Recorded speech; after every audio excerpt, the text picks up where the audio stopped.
The Galactic Council chamber buzzed with excitement as representatives from dozens of species gathered around the massive holographic display.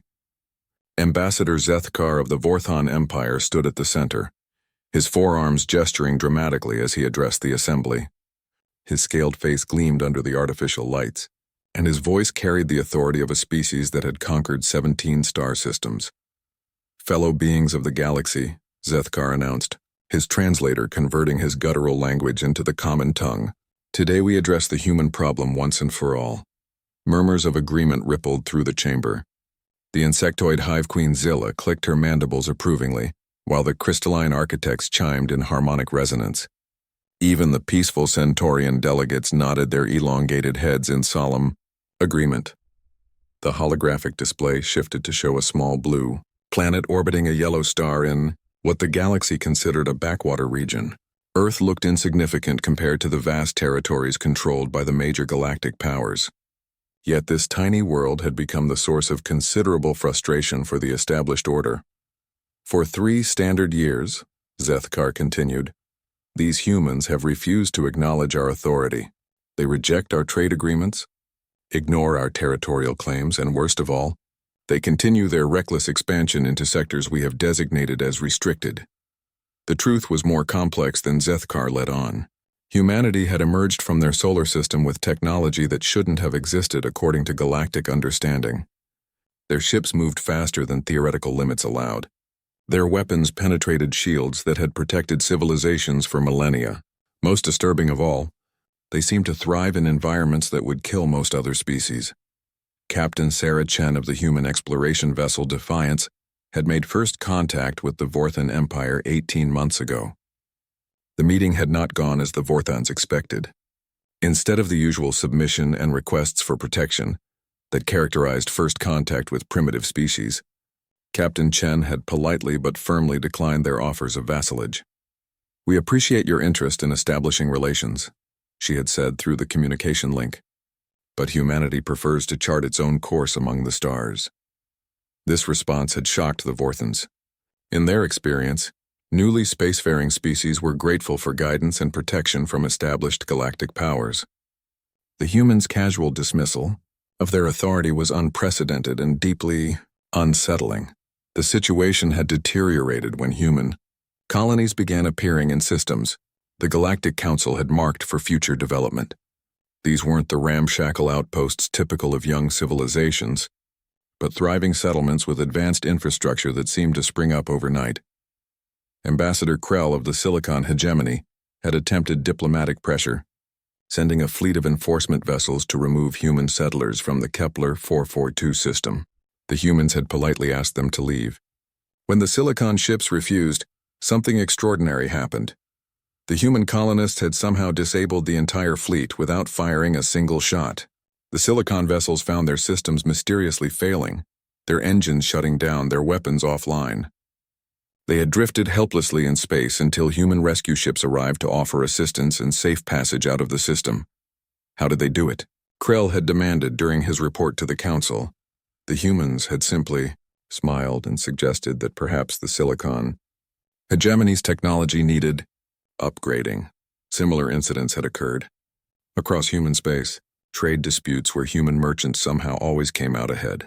Border conflicts where entire battle fleets found themselves outmaneuvered by ships that shouldn't have been able to move that fast. Negotiations where human diplomats seemed to know exactly what their opponents were thinking before they spoke. The final straw had come 3 weeks ago when the humans had established a colony in the Vega system, right in the heart of Vorthon space. The audacity was breathtaking. No species in galactic history had dared to establish settlements so deep within another empire's territory.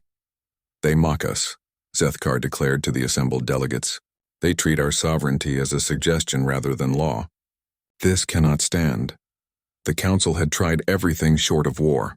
Economic sanctions proved useless when humans could apparently create whatever resources they needed. Diplomatic isolation failed when several minor species began openly trading with humanity, despite Council prohibitions. Even attempts at technological espionage had been thwarted by security measures that made no sense according to established physics. Queen Zilla's translator crackled to life.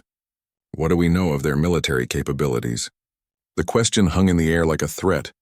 Intelligence on human military strength was frustratingly limited. Their ships were fast and maneuverable, but seemed lightly armed compared to galactic standards.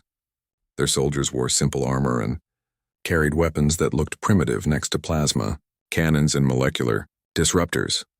Our analysts believe they rely primarily on speed and stealth, reported General Thax of the Kriegian Confederacy.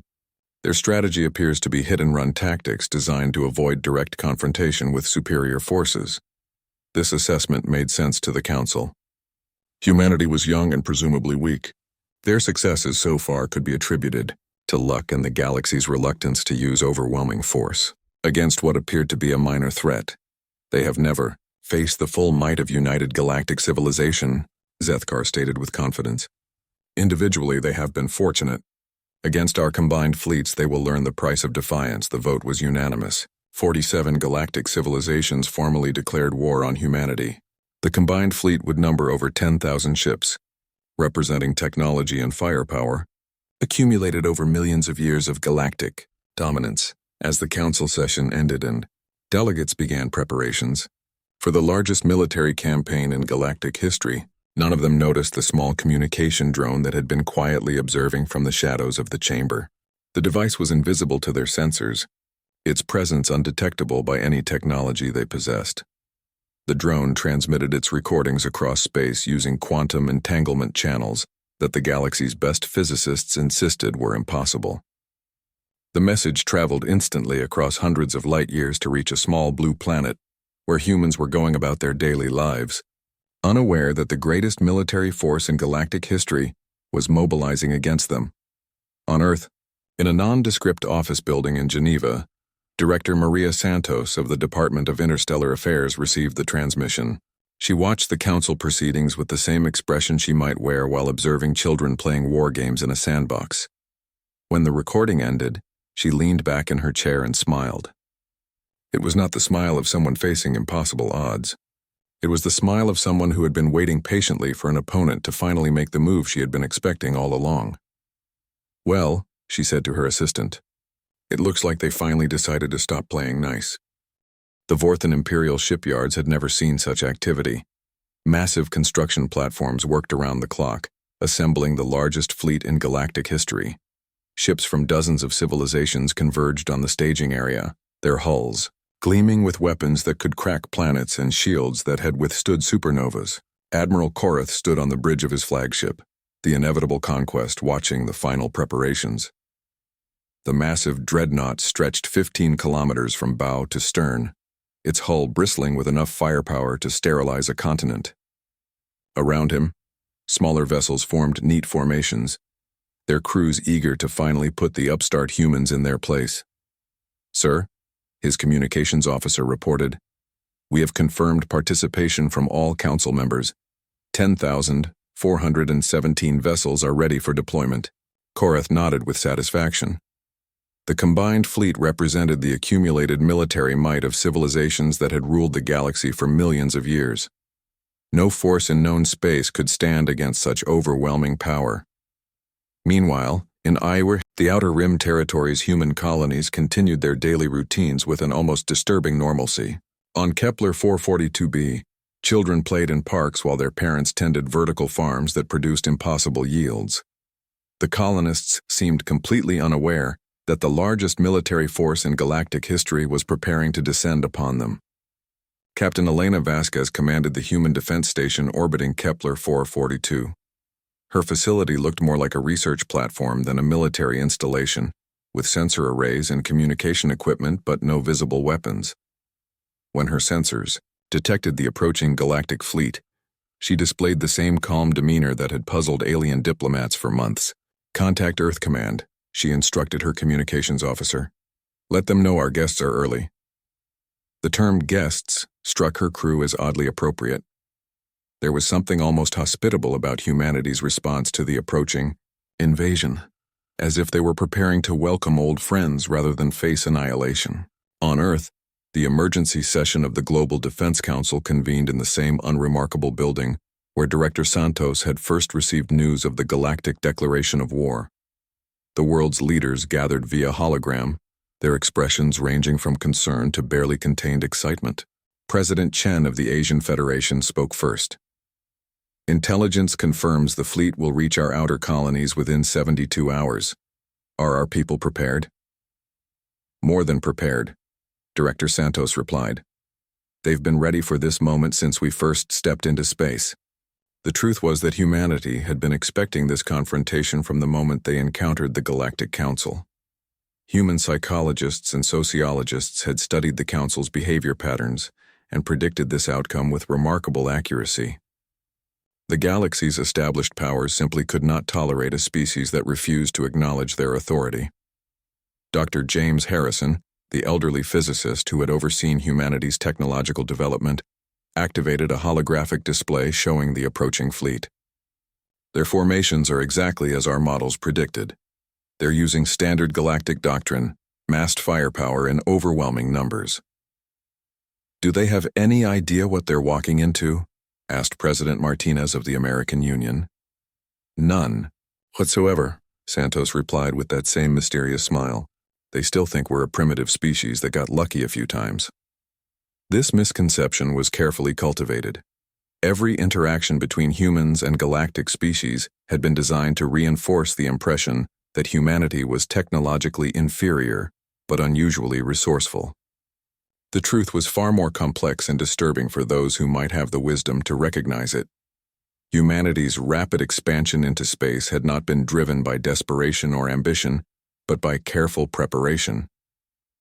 For decades before first contact, Earth's governments had been united in a project that most of their own citizens didn't fully understand. The official story spoke of breakthrough physics and revolutionary engineering. The reality was both simpler and more terrifying. Humans had not discovered new technology. They had remembered old knowledge. The evidence had been there for anyone willing to look. Archaeological sites that predated known history contained materials that shouldn't have existed. Ancient texts described technologies that matched no known civilization. Most tellingly, human genetics contained anomalies that suggested their species was far older than the fossil record indicated.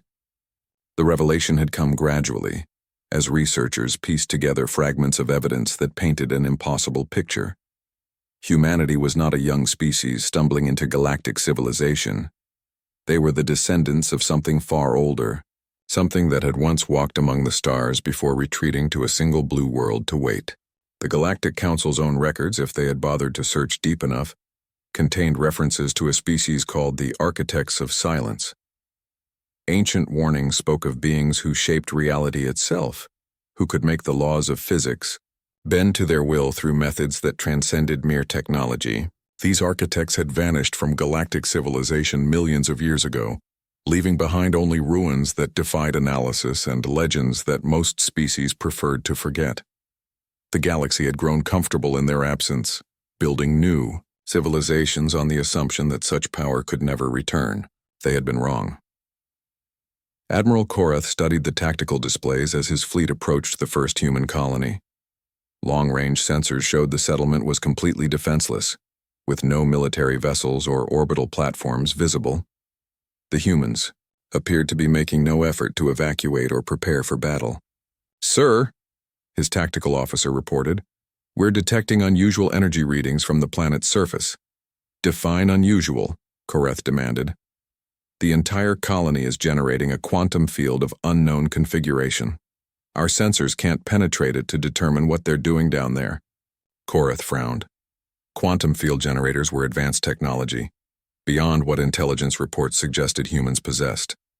Still, whatever they were attempting would prove futile against the firepower at his disposal. "Signal all ships," he ordered. "Begin the attack." The combined fleet opened fire simultaneously, 10,000 ships unleashing enough destructive energy to vaporize a small moon. Plasma beams, antimatter torpedoes, and exotic particle weapons converged on the human colony, in a display of force that should have ended the war before it truly began. Instead, something impossible happened. The weapons simply stopped. Every beam, every missile, every exotic energy discharge came to a complete halt exactly 1 kilometer above the planet's surface, suspended in space like insects trapped in amber. The quantum field surrounding the colony had somehow frozen the entire attack in temporal stasis. On the surface of Kepler 442b, the colonists looked up at the sky where thousands of deadly weapons hung motionless above their heads like a deadly aurora. Children pointed at the pretty lights while their parents continued their work with expressions of mild interest. Admiral Koreth stared at his displays in disbelief. "How is this possible?" His science officer's voice was barely above a whisper. "Sir, the quantum field isn't just stopping our weapons, it's analyzing them. The field is learning how to counter every piece of technology we've used." Before Koreth could respond, new contacts appeared on his sensors. Human ships were materializing throughout his fleet, not arriving through normal space travel but simply appearing as if they had always been there. The vessels were small compared to galactic standards, elegant rather than imposing, but their presence filled every crew member with an inexplicable sense of dread. Captain Sarah Chen's voice came through the communication channels, calm and patient as always. "Admiral Koreth, this is Captain Chen of the human vessel Remembrance. You appear to be having technical difficulties. Would you like assistance?" The offer was made with the same tone one might use to help a neighbor with a broken appliance. There was no mockery, no threat, just a genuine offer to help from beings who had just demonstrated the ability to casually neutralize the most powerful military force in galactic history. Admiral Koreth realized with growing horror that humanity had not been hiding their technological capabilities. They had been restraining themselves, treating the galaxy's greatest powers like children playing with toys too dangerous for their own good. The war, the Galactic Council had declared, was not between equals. It was between the galaxy's current rulers and the species that had built the galaxy's first civilizations, before choosing to step back and watch what their children would become. Now the children had grown violent and the parents had decided it was time to return. Admiral Koreth's response to Captain Chen's offer took 17 minutes to formulate. During that time, the human vessels remained perfectly motionless around his fleet, making no threatening moves yet somehow conveying an unmistakable sense of absolute control over the situation. "Captain Chen," Koreth finally transmitted, his voice carefully controlled despite the chaos erupting across his command bridge. "We are conducting a lawful military operation under the authority of the Galactic Council. Withdraw your vessels immediately or face the consequences." The silence that followed lasted exactly 13 seconds, during which every sensor operator in the galactic fleet reported the same impossible readings. The human ships were not using any recognizable form of propulsion, yet they maintained perfect position relative to the fleet. Their hulls showed no energy signatures that corresponded to known shielding technology, yet preliminary scans suggested they were completely invulnerable to conventional weapons. "Admiral," Captain Chen's voice returned with what sounded like genuine sadness, "I had hoped we could resolve this through conversation. Your people have so much potential, but you insist on seeing the universe as a place where strength is measured only in the ability to destroy." The condescension in her tone was not intentional, which somehow made it worse. She spoke like a teacher disappointed in a student who had chosen violence over understanding. "You will find," she continued, "that humanity has a different perspective on strength. Without any visible signal or coordination, every human ship in the fleet simultaneously vanished from their positions. For a moment, Admiral Koreth dared to hope they had retreated, then his sensors detected them again, and his blood turned to ice. Each human vessel had repositioned itself directly above a galactic ship, so close that their hulls were nearly touching. The precision required for such a maneuver was beyond anything in galactic military doctrine. More terrifying still, not a single collision alarm had sounded. The human ships had somehow calculated the exact position and velocity of 10,000 vessels, and inserted themselves into the formation without disturbing a single particle of space dust. "Now then," Captain Chen's voice continued pleasantly, "let's discuss why you're really here." The quantum field that had neutralized the galactic fleet's first attack began to expand, flowing outward from Kepler 442b like a wave of crystallized spacetime. As it reached each ship, the field seamlessly integrated with their technology, overriding security protocols that had been considered unbreachable for millennia. Bridge displays across the fleet began showing information that should have been impossible for humans to possess. Detailed personnel files appeared, showing not just official records but private thoughts and motivations of crew members. The psychological profiles were uncomfortably accurate, revealing fears and desires that the subjects themselves had never articulated. Admiral Korath watched in growing horror as his own file appeared on his command screen. The document contained not just his military record, but analysis of every decision he had made throughout his career. It showed the gradual corruption of his ideals, the compromises that had led him from a young officer who believed in justice to a tool of an empire that saw other species as resources to be exploited. The Vorthon Empire, Captain Chen's voice continued, now audible throughout every ship in the fleet simultaneously, began as a noble experiment in interspecies cooperation. Your founders genuinely wanted to create a better galaxy. Historical documents began appearing on screens throughout the fleet, showing the Vorthon Empire's early years when they had indeed been a force for peace and prosperity. The contrast with their current aggressive expansion was stark and undeniable. Where did it go wrong? Chen asked. When did protection become domination? When did guidance become exploitation?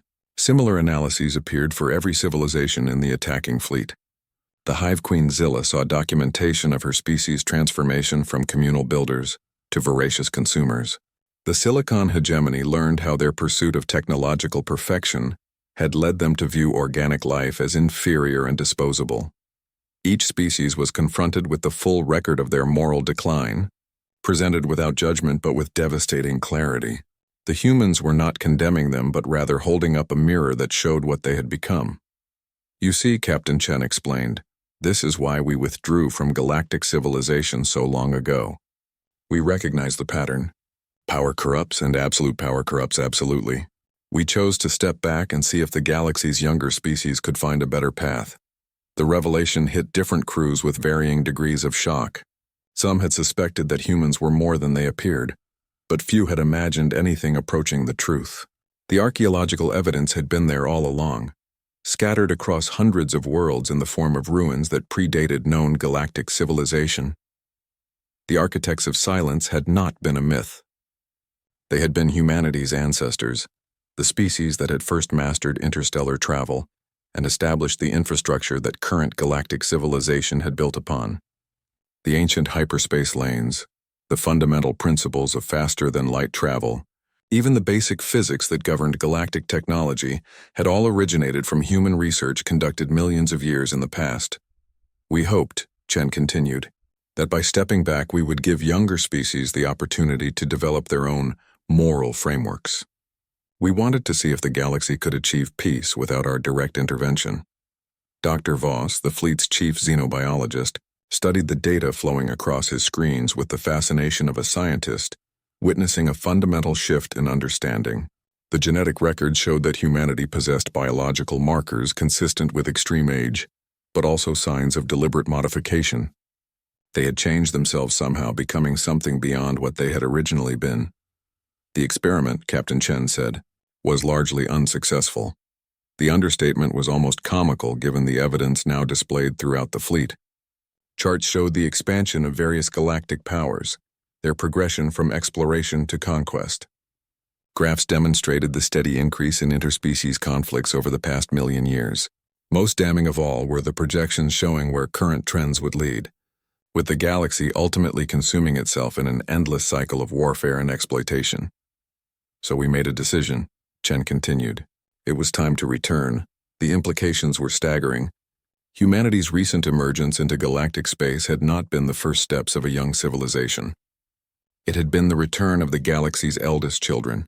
Coming home to find their younger siblings had turned the family house into a war zone.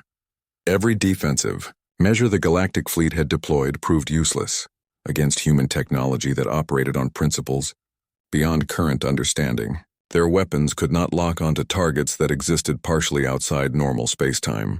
Their shields could not stop attacks that bypassed the concept of physical barriers entirely. More disturbing than their technological superiority was the humans' apparent reluctance to use it. Despite having the power to annihilate the entire fleet instantly, they limited themselves to defensive measures and educational demonstrations. They were not conquering their enemies but rather trying to teach them. You came here to destroy us, Captain Chen observed, because you could not tolerate our refusal to submit to your authority. But consider this question. What does it say about your civilization that your first response to independence was violence? The question hung in space like an accusation, forcing every crew member to confront the assumptions that had brought them here. They had not come to defend themselves or protect the innocent. They had come to destroy a species whose only crime was refusing to bow to their dominance. "We offer you a choice," Chen announced. "You may continue this path of conquest and domination, in which case we will be forced to intervene more directly. Or you may join us in building something better, a galactic civilization based on cooperation rather than submission." The choice was presented without threat or ultimatum, but the implications were clear. Humanity possessed the power to enforce their will upon the galaxy, but they preferred to offer the opportunity for voluntary change. The question facing every species in the fleet was whether they would accept guidance from the galaxy's original architects or force them to take more direct action. Admiral Koreth stared at his command displays, watching the slow dissolution of everything he had believed about the nature of power and the order of the galaxy. The war they had declared was not a conflict between equals but a child's temper tantrum in the face of parental authority. The only question remaining was whether the galaxy's younger species possessed the wisdom to recognize when they were being offered a chance at redemption. The response from the galactic fleet was as varied as the species that comprised it. Admiral Koreth watched his tactical displays with growing unease as different sections of the massive armada began to fracture along philosophical lines rather than military ones. Commander Zara of the Centaurian light cruiser. Peaceful Dawn was the first to break formation. Her species had always been reluctant participants in the Council's military actions, preferring diplomacy to warfare. The revelation that humanity represented not a threat but a return to galactic order resonated deeply with Centaurian values.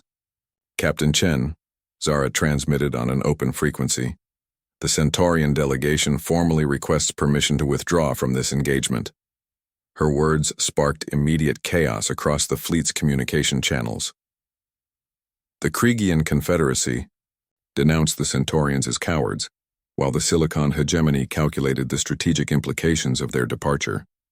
The Hive Queen Zilla clicked her mandibles in frustrated confusion, her collective consciousness struggling to process the concept of voluntary surrender to a superior force. "Permission granted, Commander Zara," Captain Chen replied with genuine warmth. "Your ships are free to depart whenever you choose." The immediate release of the Centaurian vessels sent shockwaves through the remaining fleet. Admiral Koreth had expected the humans to use hostages or leverage to force negotiations.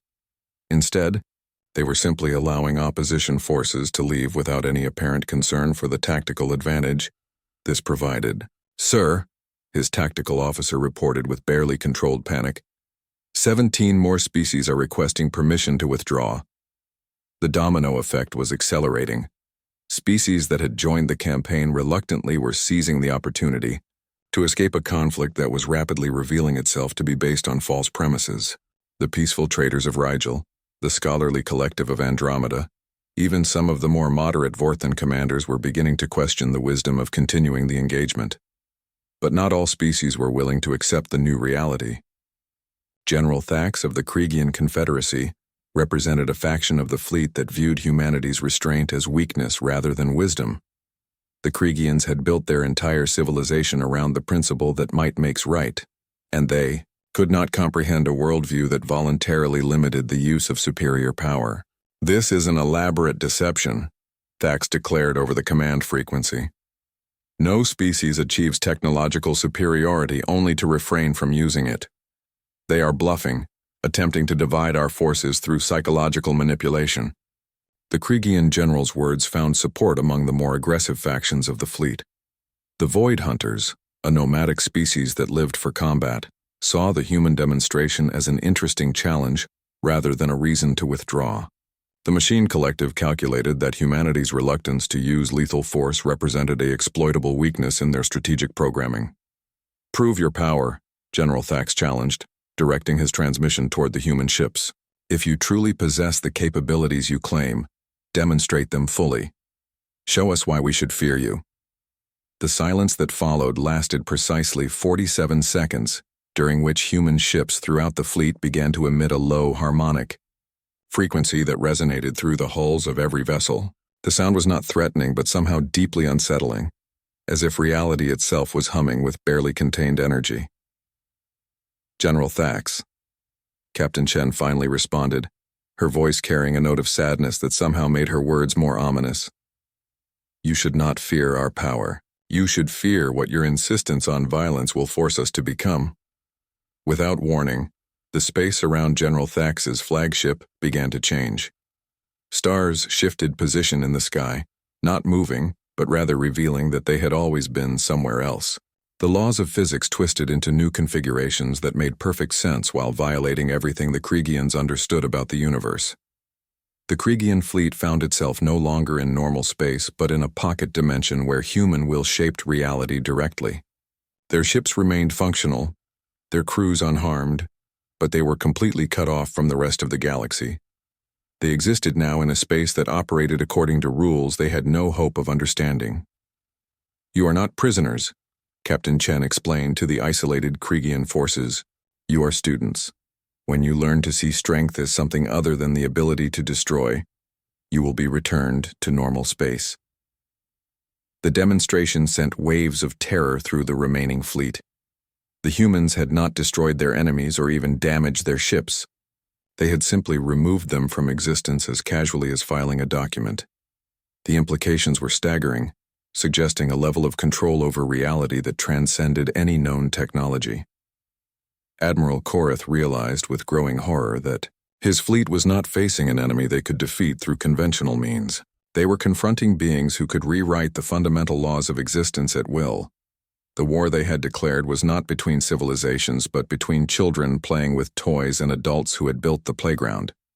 "Admiral," his communications officer reported with a trembling voice, "we're receiving surrender requests from 60% of the remaining fleet." The exodus accelerated as species after species recognized the futility of their position. The humans had demonstrated that they could remove threats from existence without violence, making resistance not just dangerous but pointless. The choice, facing each commander, was simple. Accept humanity's offer of cooperation or face whatever educational experience they deemed appropriate. Yet even as the galactic fleet dissolved around him, Admiral Korath found himself unable to surrender. The Vorthan Empire had built its identity around the concept of dominance through superior firepower. To accept human authority would mean acknowledging that everything his civilization had achieved was based on a fundamental misunderstanding of power itself. "Captain Chen," Korath transmitted, his voice steady despite the chaos erupting around him. "The Vorthan Empire does not surrender to threats or demonstrations. If you wish to claim authority over galactic civilization, you must earn it through legitimate combat." The challenge was issued not from courage but from desperation. Korath understood that his empire's entire social structure would collapse if they accepted human supremacy without resistance. The Vorthan people needed to see their military fight, even if that fight was hopeless. "Admiral," Captain Chen replied with genuine respect, "your loyalty to your people is admirable. However, you are asking us to prove our strength through destruction rather than creation. This is precisely the mindset that led to the current conflict." As if summoned by her words, new contacts appeared on the fleet's sensors. These were not ships but something far more significant. Massive structures materialized throughout the local star system, artificial constructs that dwarfed anything in galactic engineering. They were not weapons but rather cities, habitats capable of supporting billions of beings in conditions of comfort and prosperity that exceeded anything current civilization could provide. "This is our strength," Captain Chen explained, as the structures revealed themselves in full detail. "Not the ability to destroy but the power to create. We offer not conquest but cooperation, not submission but partnership in building something greater than any of our species could achieve alone." The orbital cities were clearly of human construction, but they contained architectural elements from dozens of different species. The designs incorporated Vorthan aesthetics, Centaurian gardens, even Kriegian training facilities. They were not human spaces but truly galactic communities, where different species could thrive according to their individual natures while contributing to a greater whole. "The choice before you," Captain Chen continued, "is not between victory and defeat. It is between isolation and integration. between maintaining the conflicts that have defined galactic civilization for millions of years and joining us in transcending them. Admiral Korth stared at the displays showing the orbital cities, recognizing them as something his empire's greatest architects could never hope to design. They represented not just advanced technology, but a fundamentally different approach to civilization itself, one based on synthesis rather than dominance. The war that had begun with declarations of human destruction was transforming into something far more complex and challenging. The galaxy's established powers were being offered not defeat, but evolution, not conquest, but the opportunity to become part of something greater than they had ever imagined possible. The question facing Admiral Korth and the remaining fleet was whether they possessed the courage to abandon everything they thought they knew about power and begin the difficult process of learning what true strength actually meant. Admiral Korth's decision came not through military calculation, but through an unexpected moment of clarity. As he watched the orbital cities phase into full reality around his dwindling fleet, he noticed something that his tactical displays had failed to emphasize. The structures were not just impressive examples of advanced engineering, they were actively welcoming. Docking bays designed for Vorthon ship configurations extended invitations without words. Garden spaces that would comfort Centaurian psychology rotated into view. Even combat training facilities that would satisfy Kriegian cultural needs were visible through transparent sections of the megastructures. "They built these for us," he said aloud, the realization striking him with unexpected force. Before the war was even declared, they were preparing places for us to live. His tactical officer, Commander Vex, studied her displays with growing amazement. "Sir, the resource requirements alone would have taken standard galactic engineering decades to complete. These structures show evidence of construction beginning over 2 years ago." The implications were staggering. Humanity had not just anticipated the galactic response to their emergence, they had been preparing for it, with the patience of beings who measured time in geological epochs, rather than military campaigns. They had been building homes for species that had declared war on them, creating spaces where their enemies could thrive once the conflict ended. "Captain Chen," Admiral Korth transmitted, his voice carrying a note of wonder that had been absent throughout his military career. "How long have you been planning for this moment?" The response came not just from Captain Chen, but from what appeared to be a collective human consciousness speaking through her voice. "Planning suggests we were working toward a specific outcome, Admiral. We were simply preparing for all possibilities while hoping for the best ones." The distinction was subtle but profound. Humanity had not orchestrated the galactic response, but had instead prepared to respond to whatever choices the galaxy's younger species made. They had built infrastructure for cooperation while maintaining the capability for more direct intervention, hoping they would only need the former. "Sir," Commander Vex reported, her voice filled with something approaching awe, "our long-range sensors are detecting similar structures appearing throughout galactic space. Every major system now contains human orbital cities designed specifically for the local species." The scale of the revelation was overwhelming. Humanity had not just prepared for one battle or one star system. They had quietly positioned the foundation for an entirely new galactic civilization, waiting for the moment when current power structures would inevitably collapse under their own contradictions. The Hive Queen Zilla's collective consciousness was among the first to fully grasp the magnitude of what they were witnessing. Her species thought in terms of vast collaborative projects spanning generations, and she recognized the signatures of planning that exceeded even Hive capabilities.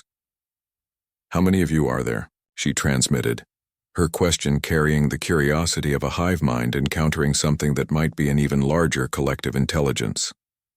"That depends," Captain Chen replied, "on how you define individuality. We are billions of separate beings, but we are also something more than the sum of our parts. We have learned to think together while remaining ourselves."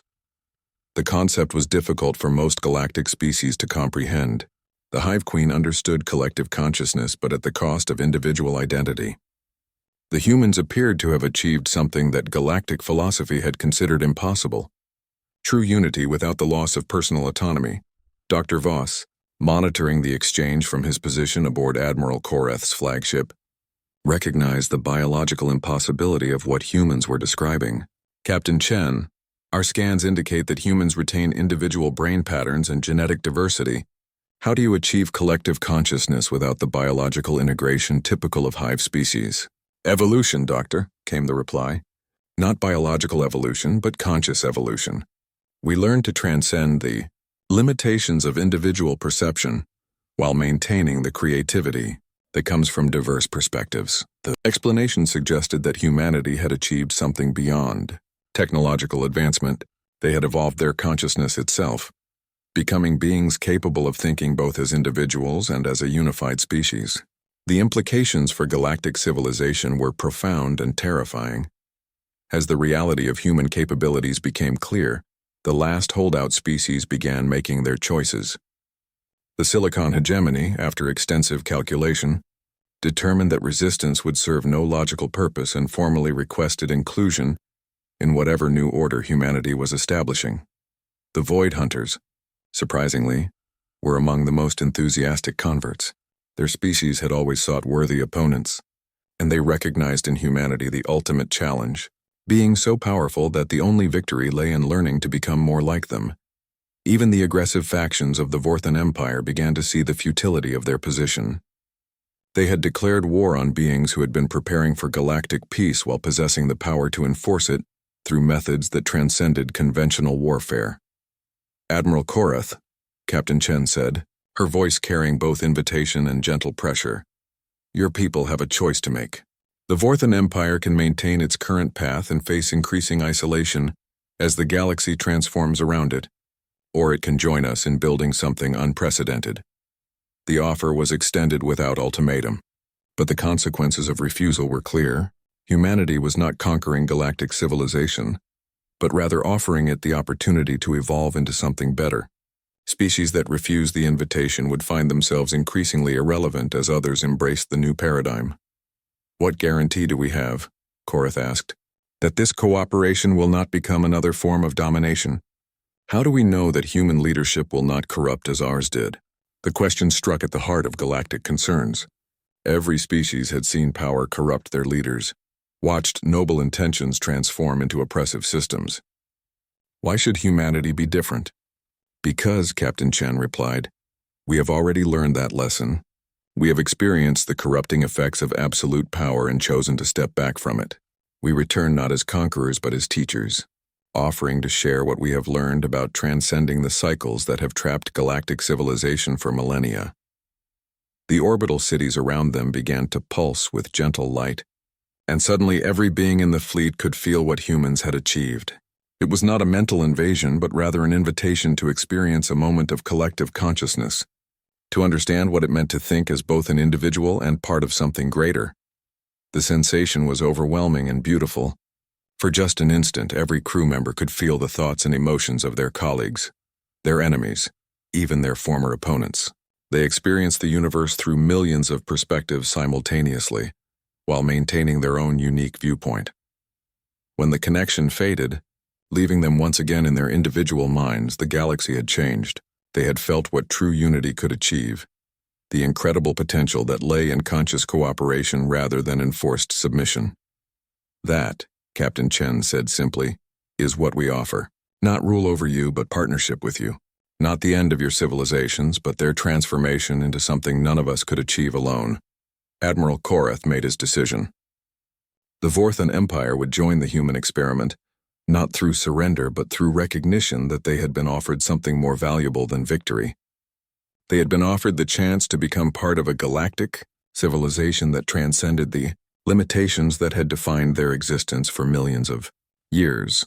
The war that had begun with declarations of human destruction was ending with the voluntary transformation of galactic society itself. The question now was not whether the change would occur, but how quickly the galaxy's billions of beings could adapt to possibilities they had never dared imagine. The transformation of galactic civilization did not happen overnight, but it happened faster than anyone had dared hope.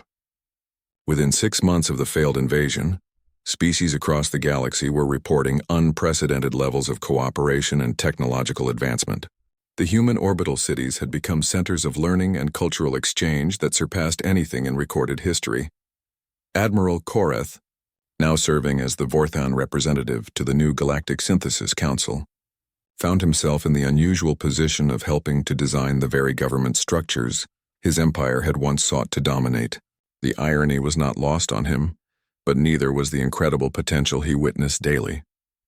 The key principle, explained Dr. Elena Vasquez, the human coordinator overseeing the integration process, is that true strength comes from diversity working in harmony, not uniformity enforced through power.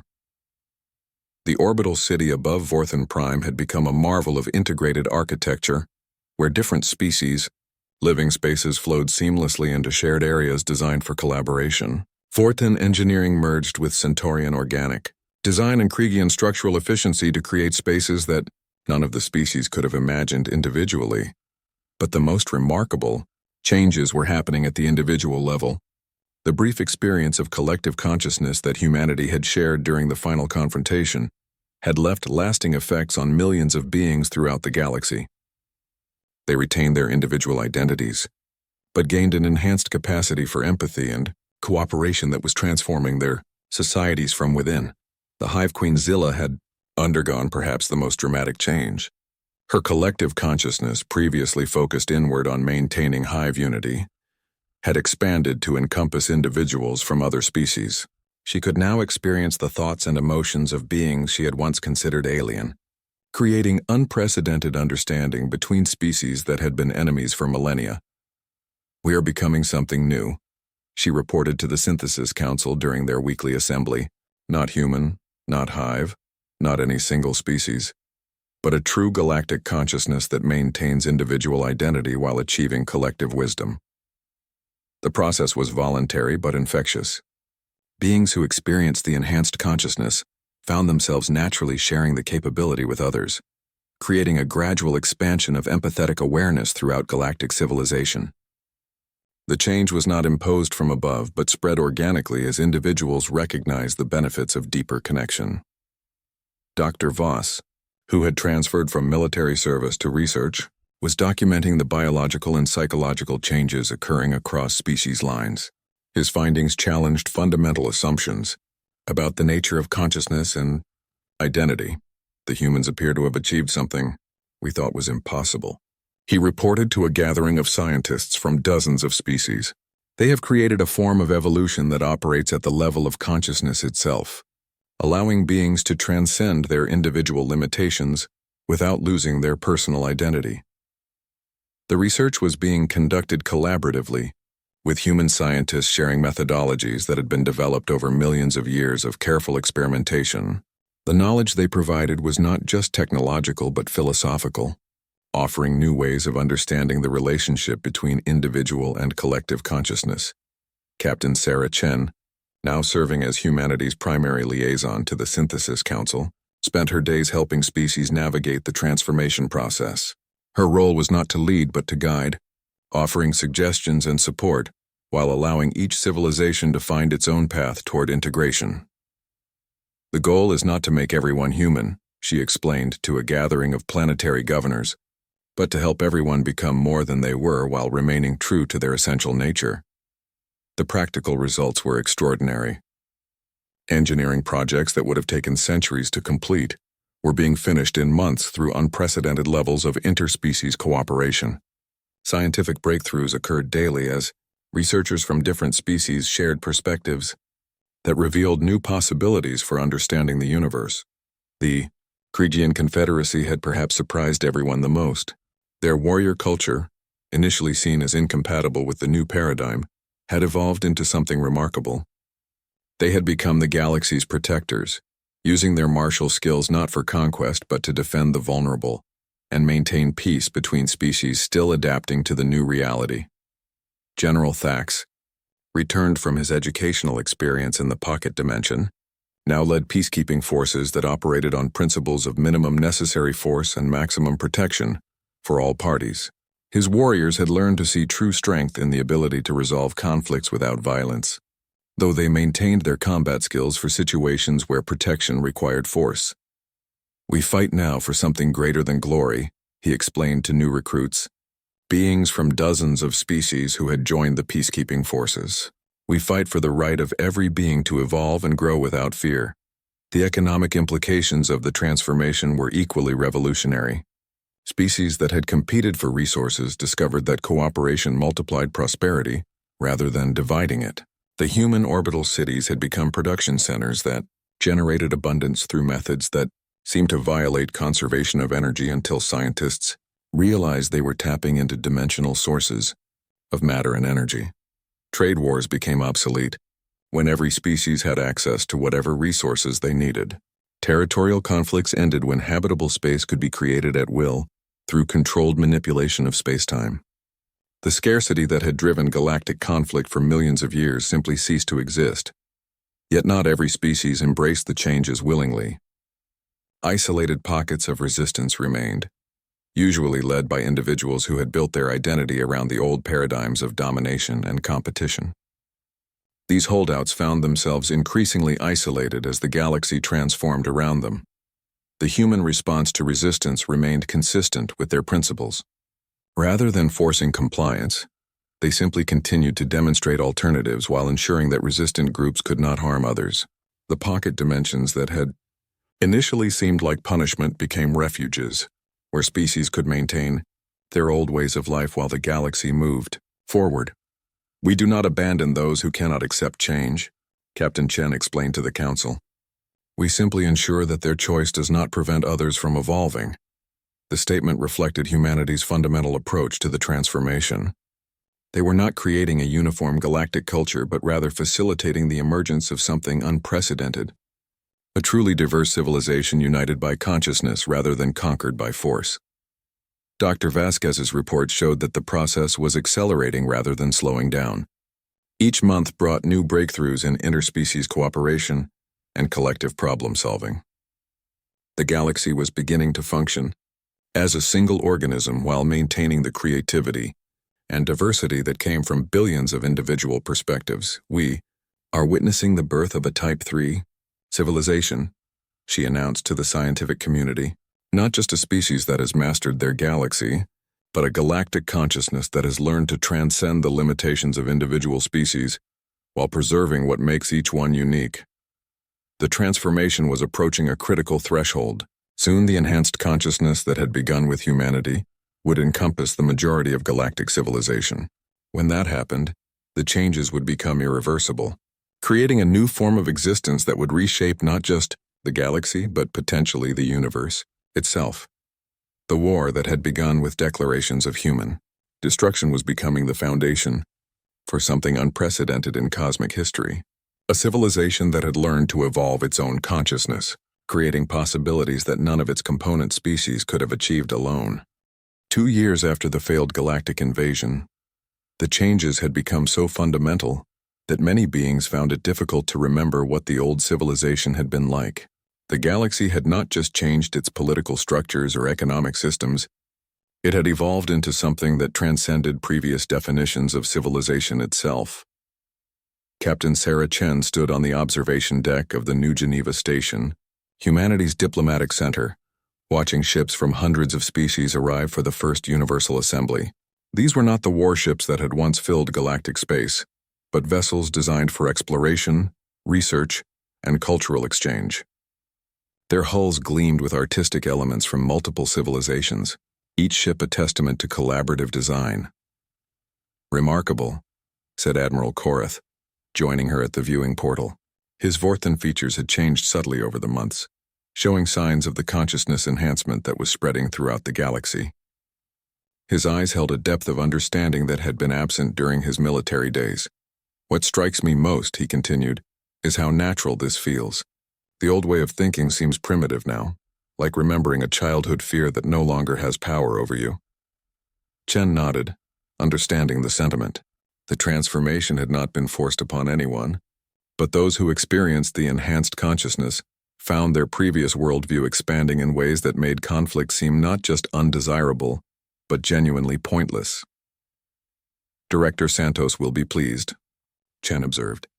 Her projection suggested this outcome was possible, but even she wasn't certain we could achieve it without more direct intervention. The truth was that humanity's success had exceeded their own expectations. The architects of silence had retreated from galactic civilization millions of years ago because they had believed that imposed peace would ultimately fail. Only by allowing younger species to choose evolution could lasting change occur. The Universal Assembly represented the culmination of that philosophy. Instead of a governing body that ruled through authority, it was a coordination center where the galaxy's enhanced consciousness could focus its collective wisdom on challenges that affected everyone. The Hive Queen Zilla had become something unprecedented, a collective consciousness that spanned multiple species while maintaining the individual identity of each component. Her experience during the assembly was particularly remarkable, as she could simultaneously perceive the universe through millions of different perspectives. The boundary between self and other has become meaningless, she reported during her address to the assembly. We remain ourselves while becoming part of something infinitely greater, Dr. Voss, now leading the Galactic Institute for Consciousness Studies, had documented similar transformations across hundreds of species. The biological changes were minimal, but the psychological and spiritual evolution was profound. Beings were learning to think beyond the limitations of individual perception while retaining their unique cultural identities. General Thax addressed the assembly on behalf of the peacekeeping forces, reporting that interspecies conflicts had dropped to virtually zero. The few remaining disputes were being resolved through collaborative problem-solving rather than force, as beings found it increasingly easy to understand each other's perspectives. When you can feel what another being experiences, he explained, harming them becomes as impossible as harming yourself. The economic reports were equally extraordinary. Resource scarcity had become obsolete as species learned to create what they needed through dimensional manipulation and matter conversion. More importantly, the desire for material accumulation had diminished as beings found fulfillment in collective achievement rather than individual wealth. But perhaps the most significant development was happening beyond the assembly itself. Long-range sensors were detecting similar transformations occurring in other galaxies, suggesting that the consciousness enhancement was spreading beyond its point of origin. Dr. Elena Vasquez presented her findings to the assembly with barely contained excitement. We are observing coordinated evolutionary changes across multiple galactic clusters. The transformation appears to be propagating through quantum entanglement channels that we are only beginning to understand. The implications were staggering. What had begun as humanity's return to galactic civilization was becoming a universal phenomenon, a form of conscious evolution that could reshape not just one galaxy, but potentially the entire universe. Captain Chen found herself reflecting on the journey that had brought them to this moment. The Galactic Council's declaration of war had been intended to destroy humanity, but it had instead provided the catalyst for the most significant evolutionary leap in cosmic history. They declared war on humanity, she said to the assembled delegates, and in doing so they declared war on their own limitations. The conflict forced us all to transcend what we thought was possible. The statement was greeted, not with applause but with a moment of collective contemplation, as billions of beings throughout the galaxy considered the profound truth of her words. The war had indeed ended, but not through victory or defeat. It had ended through transformation so complete that the concepts of enemy and ally had become obsolete.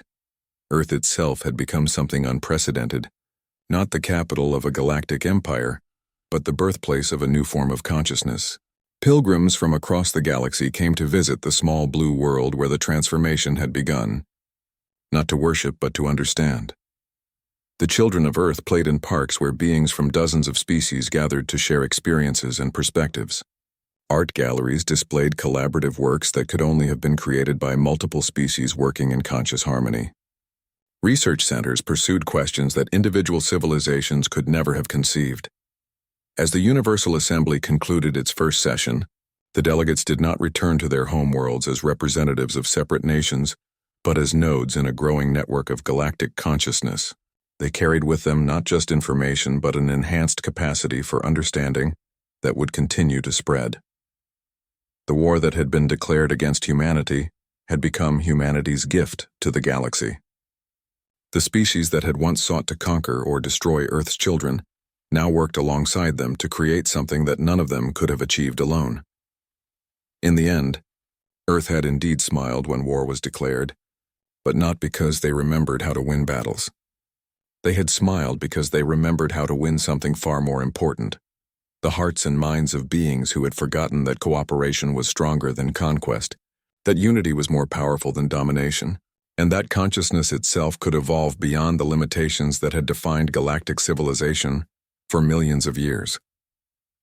The galaxy was no longer a collection of competing species, but a single, vast intelligence that dreamed with billions of minds while maintaining the beautiful diversity that made each world unique. They had declared war on humanity and discovered that the only victory worth achieving was the one where everyone won. And in the depths of space, where quantum fields carried the seeds of transformation to distant galaxies, the universe itself began to smile with the quiet satisfaction of consciousness, finally learning to transcend its own boundaries.